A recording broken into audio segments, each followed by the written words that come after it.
Hello and welcome to Unacademy. My name is Sarmad Mehraj and I've been teaching polity, governance and current affairs for the civil services aspirants for more than 13 years now.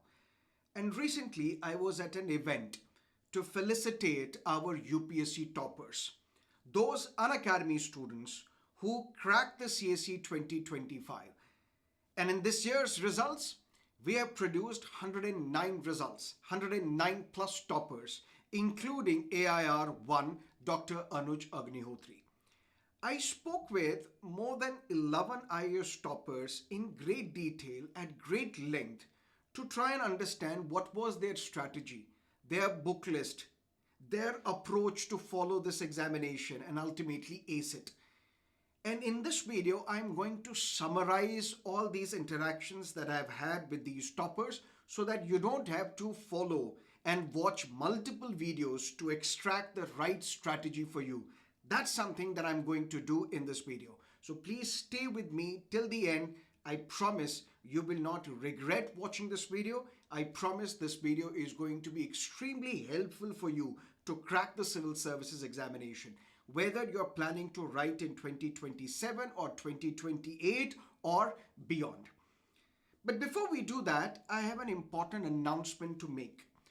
If you want to enroll with us for your UPSC preparation, consider doing that in the next 2 days.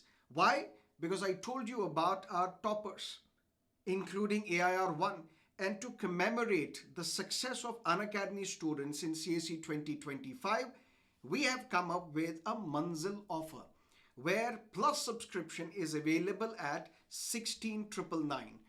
But this subscription fee is going to be increased from 18th of March. Use this code IAS English and automatically the lowest possible subscription fee will be displayed on your screen.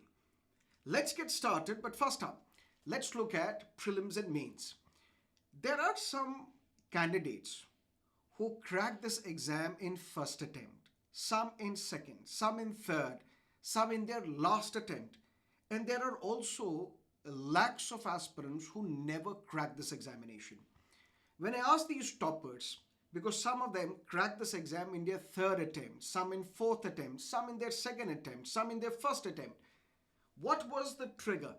What was the most important point which differentiated your previous attempt from your next attempt, from your current attempt? And most of them said it is their understanding of prelims and mains. Prelims is about two things. UPSC will ask you questions and judge you to understand whether you are aware of the facts, whether you have the conceptual clarity. So UPSC will judge you on the basis of facts and conceptual clarity. And in mains, UPSC will ask you questions, but will ask you to analyze, elaborate. And obviously, if one examination, prelims, is testing your factual knowledge and conceptual clarity, and the other examination, the mains examination, is asking you to elaborate and analyze these topics, obviously the approach has to be different for prelims and mains. When do you need to start preparing for prelims exclusively? And when do you need to complete your main syllabus as well? That's the key question that I asked them. If your target is CSE 2027, listen to me carefully. By January 2027, you should have completed your entire mains preparation. And February onwards, February, March, April, and the remaining days of May should be exclusively devoted to your prelims preparation. Now listen to me carefully. This is if your first attempt is going to be in 2027. But if 2027 is going to be your second attempt or third attempt and you have cracked prelims previously, then you don't even need prelims preparation from February. You can start from March, April, and the remaining days of May. So there can't be one size fits all formula for you to cover your prelims and main syllabus. Please keep that in mind. If your first attempt is 2027, then finish your entire syllabus, including main syllabus, by January 2027. And then February, March, April, and May should be exclusively devoted to your prelims preparation. So don't start your prelims preparation, exclusive prelims preparation from January, because then you are spending disproportionately more time on prelims than you could have spent on the mains examination. That's number one. Number two, when it comes to prelims examination and mains examination, I told you the fundamental difference between the two. So should you first prepare for prelims and then mains? No. You have to prepare for prelims and mains simultaneously. How? For example, CEC, Mr. Gyanesh Kumar is in the news. The opposition is trying to remove him from this constitutional post. There are some facts that you have to keep in mind. Newspapers mention impeachment of CEC. You should know that it is not impeachment, it is the removal of the CEC, because impeachment as a term is used only for the President of India. CEC is removed in the same manner and on the like grounds as the judge of the Supreme Court. Election commissioners are also removed like that. But you have to be sure that no, election commissioners are removed on the recommendations of the CEC. These are facts. The expenditure, expenses, salary of CEC is charged on the Consolidated Fund of India. Whether this is correct or incorrect, you have to be absolutely sure. And these are facts that can be asked in your prelims examination. Once you're aware of these facts, then you can analyze. Is there a problem in the manner in which we appoint the CEC and the election commissioners?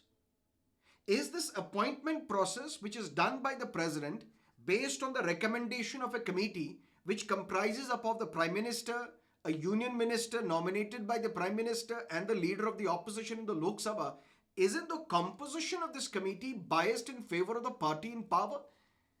And if the party in power has the first and the ultimate and the final say in the appointment of the CEC and election commissioners, don't you think this body, which is responsible for organizing free and fair elections, this body is biased in favor of the ruling party? So that is why we need reforms. And what reforms are required? We need a different body which will recommend to the president regarding the appointment of the CEC and election commissioners. But to come to this conclusion, you should first know the facts. Then read various reports, then newspapers. And together, by looking at the views of different experts, you can come up with a solution as to how we can reform the appointment process of the CEC and election commissioners. And this is something which will be asked in the mains examination. So you don't have to compartmentalize prelims and mains preparation. Study, prepare prelims and mains simultaneously together in an integrated fashion. First, know the facts and concepts, then analyze them, elaborate them. Your mains preparation is done.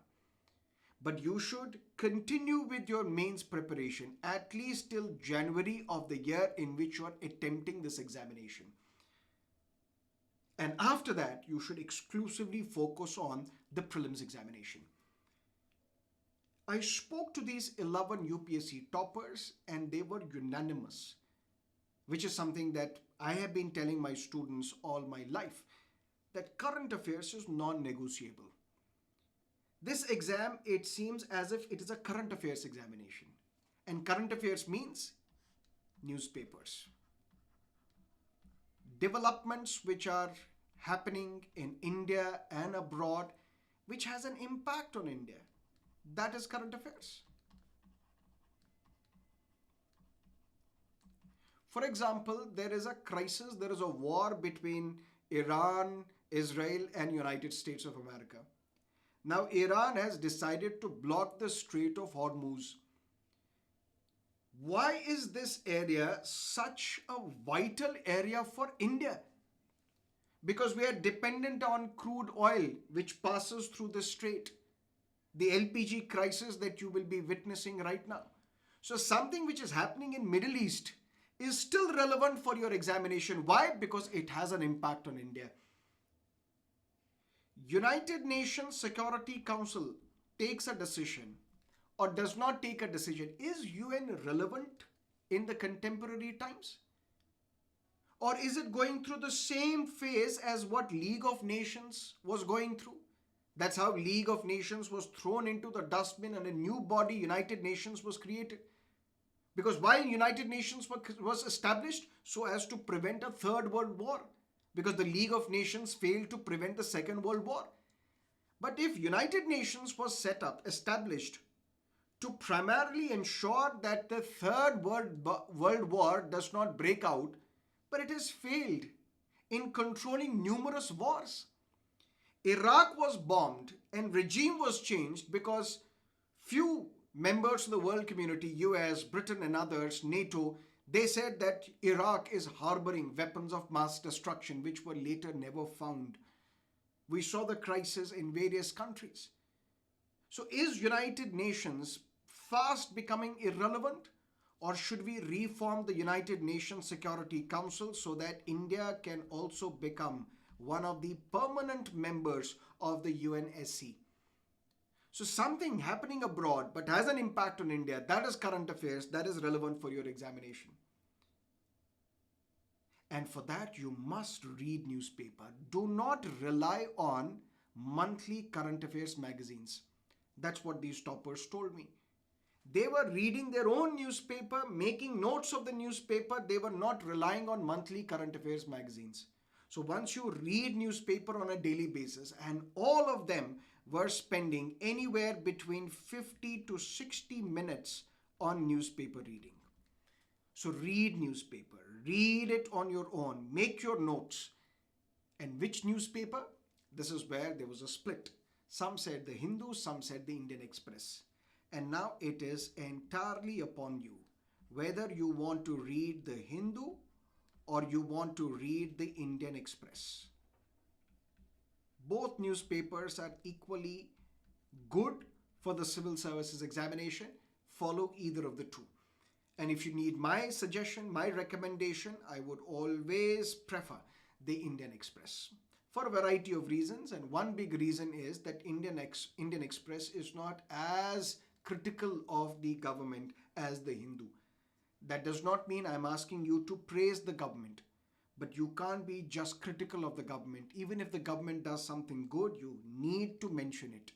And for the civil services examination, when you write the answers, you can't be entirely critical of the government.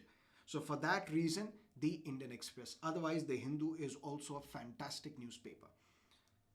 All these toppers spoke about how they emphasized on the optional subject, prioritized this optional subject, and mastered this optional subject. For example, rank 1's optional subject was medical science because he's a doctor.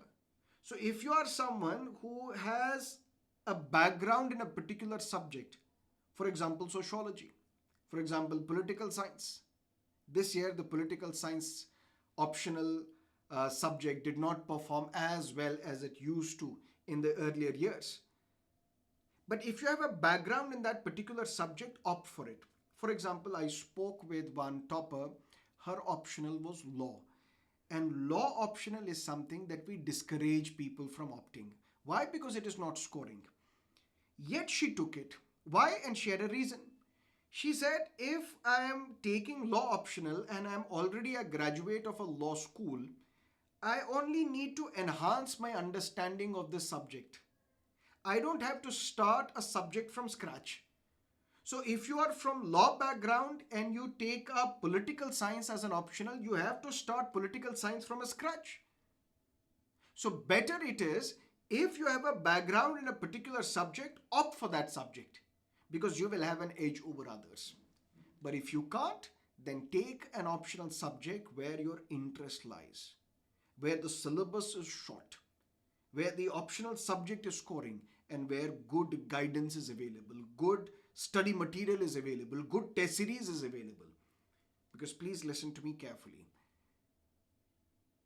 George Orwell once said, all animals are equal and some animals are more equal than others. Similarly, for this examination, all papers are equal because each paper carries 250 marks. But there are some papers which are more equal than others, which if you master, you will not only crack this exam, you will crack with a better rank. And once you crack this exam with a better rank, you don't have to appear in this exam again to better your performance. And for that, one subject is optional subject, the other is an essay paper, and then you have GS paper 4. Please master these 3 subjects. Take a look at the PDF of the results, CSE 2025 results, and take a look at the marks obtained by these candidates. And you will see, if you get access to these marks, you will see that all these individuals who have scored well, they have scored well in optional, in GS paper 4 and in essay. Because these are the 3 very important subjects. If you master them, you are in top 100. That's number 2. Number 3, revision. If you read a book for the first time, it is as if you have never read this book. If you read this book for the second time, maybe you will recall and recollect 20-25% of this book. But it is only after multiple revisions that you will be able to memorize what is there in the book. You will be able to recollect it at the time of the examination. How many revisions do these toppers do? Unanimously, 6+ times. So you have to necessarily revise your notes, revise the books that you have followed minimum 6 times so that you are able to recollect, recall at the time of the examination. Now listen to me carefully. All of them said we need to avoid FOMO, fear of missing out. This particular student, my friend or batchmate or classmate or PG mate, he or she is studying this newspaper or this magazine or this collection of notes. I should also do that, otherwise I will be lost. This fear of missing out is killing people to do what? To maximize their sources. Minimize your sources as much as possible. 1 book per subject, or 1 teacher per subject, or 1 class notes per subject, that's it. You don't have to read Bipin Chandra as well, Rajiv Ahir as well, Sumit Sarkar as well, old NCRTs, new NCRTs, Tamil Nadu board, Maharashtra board. Where is the return on investment for modern history? Read 1 book, read it multiple times, that's it. Avoid FOMO. Revision is the key. There is one student who had a very good strategy of revising, one topper. Initially, reading 1, and this is a very good suggestion, please keep that in mind. Reading 1, don't make any marks on your book. Don't underline, don't highlight, nothing. This is reading 1. Reading 2, mark with a pencil. Underline with the pencil. Reading 3, with a pen, blue colored pen. Reading 4, let's say with a fluorescent orange highlighter. Reading 5, with a yellow highlighter, or first yellow and then orange. This way you will get to know, once you read a particular chapter or a book, you will clearly realize how many times have you revised this particular chapter. If there is no mark, you have read it only once.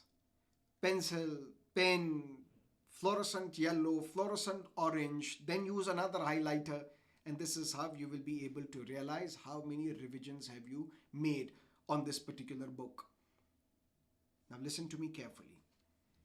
Revision also, you need to supplement with mocks, because you can't just attend classes or download notes or read newspapers or read your books.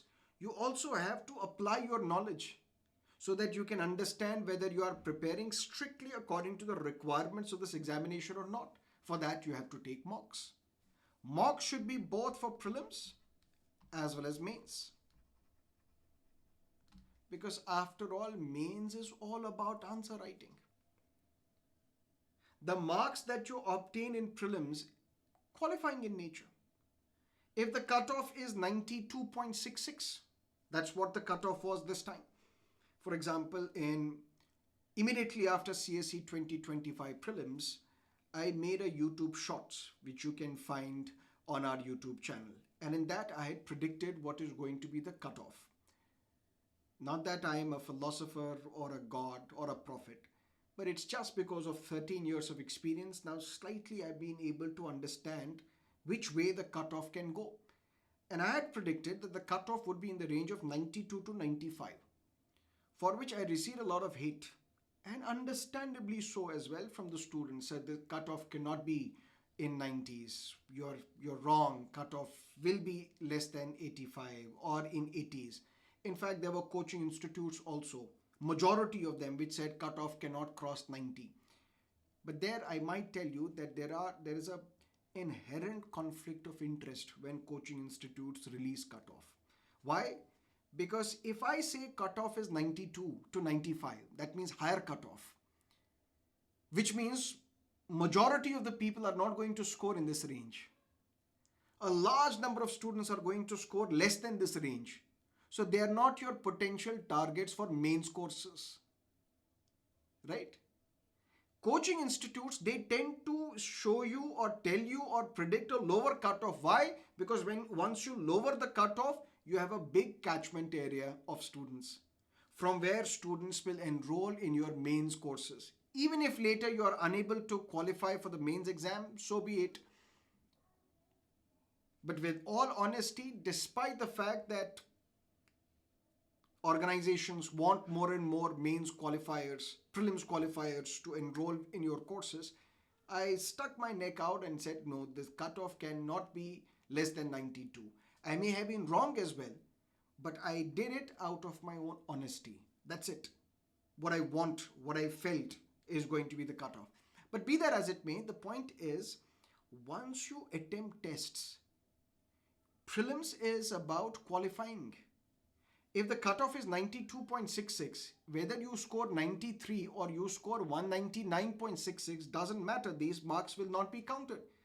It's the marks that you score in mains plus the personality test that will determine whether you are going to crack this examination or not and what will be your rank. And mains is all about answer writing. 1750 marks for mains. Essay, GS 1, 2, 3, 4, one optional subject, 2 papers of that optional subject. Mains is all about answer writing. But once you write answers, once you practice mocks, please listen to me carefully. Once you attempt a test, don't just attempt this test to find out what is your rank or how many marks are you scoring. You should also look at those questions which you are not able to solve. Search about those questions, read about those questions, read the explanation which is provided, so that next time if a question on this is asked, you will not miss out. That's how you need to practice mocks. And for every major topic which is in the news, for example, Iran, Israel, United States, UN, it is in the news. Have a beautiful introduction readily available so that once the examination is conducted, the mains examination is conducted, if there is a question on this topic, you can start with that quote or you can start with that statistic. If freedom of speech and expression is in the news, you should have a ready-made quote available or an introduction available. That's how you prioritize, strategize so as to score better. And if there are individuals who are attempting this exam multiple times and clearing them, it means that they know what works. Now they only enhance it. Enhance it in the sense, listen to me carefully. Now the competition is becoming hot and hot. Close to 200, more than 200 candidates who cracked the CSE 2025, they were already in the service. And they were already preparing for 3-4 years. So now the competition is heating up in such a manner that if you are a beginner, You are comparing with somebody who has already cracked this examination. Or you are competing with somebody who has been preparing for this exam for 4 or 5 years. Now, how do you stand out? How do you make a mark? For that, your answers will have to stand out. And for your answers to stand out, you need to practice more. Practice so that you are able to stand completely different from the crowd. Mocks. One important thing that you have to keep in mind while preparing for this examination is for the right guidance. Guidance in the sense, talk to anybody who can help you crack this examination by understanding the process, the stages of this exam, the book list that you need to follow. My word of advice for you to be, choose the right mentor for your examination.